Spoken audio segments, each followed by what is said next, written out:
আধার enabled payment সিস্টেমের মাধ্যমে bank প্রতারণার শিকার রায়গঞ্জের এক যুবক। অ্যাকাউন্ট থেকে দুদিনে গায়েব 20,000 টাকা, যার জেরে চরম সমস্যায় পড়েছেন ওই যুবক। ওই প্রতারিত ব্যক্তির নাম অমিত কর্মকার, বাড়ি রায়গঞ্জের দেবীনগর এলাকায়। তার অভিযোগ, কাউকে কোনো ওটিপি না জানিয়েও তিনি প্রতারিত হয়েছেন। তার অ্যাকাউন্ট থেকে চলতি মাসের 22 ও 23 তারিখে 10,000 টাকা করে মোট 20,000 টাকা তুলে নেওয়া হয়েছে বায়োমেট্রিক সিস্টেমের মাধ্যমে। ওই যুবকের অভিযোগ, তিনি কিছুদিন আগে জমি কেনার জন্য রেজিস্ট্রি অফিসে বায়োমেট্রিক ব্যবহার করেছিলেন, সেখান থেকে জালিয়াতি কাজটি করা হয়েছে বলে জানান তিনি। ইতিমধ্যেই এই আধার লিঙ্ক প্রতারণা কাণ্ড নিয়ে রায়গঞ্জ সাইবার ক্রাইম থানায় অভিযোগ জানিয়েছেন। আসলে একটা ইন্স্যুরেন্স করেছিলাম, পিএনবি মেটলাইফ ইন্স্যুরেন্স। তো ওটা 23 তারিখ আর কি ডেট ছিল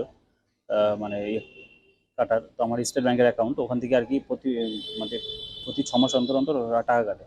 তো আমার অ্যাকাউন্টে তেমন কোনো টাকা ছিল না, 4-5 হাজার টাকা সম্ভবত ছিল। তো আমি ভাবলাম যে ওই টাকাটা কাটবে, তো আমি মোটামুটি 17-18 তারিখ নাগাদ কিছু টাকা ওখানে ডিপোজিট করি। তো ডিপোজিট করার পর টোটালে এই 20 সামথিং কিছু ব্যালেন্স ছিল, 23-এর মতো ব্যালেন্স ছিল।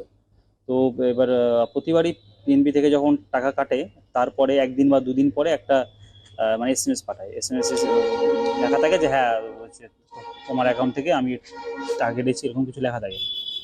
তো এবার 23 তারিখ ডেট ছিল টাকা কাটার। এবার 23 তারিখ চলে গিয়েছে, 24 তারিখ চলে গিয়েছে, কোনো এসএমএস আসেনি। তো আমার সন্দেহ হলো যে এসএমএস আসেনি, তো এটা প্রতিবারে তো এসএমএস আসে, এখানেই অফিস, না হলে ওখানে যাব।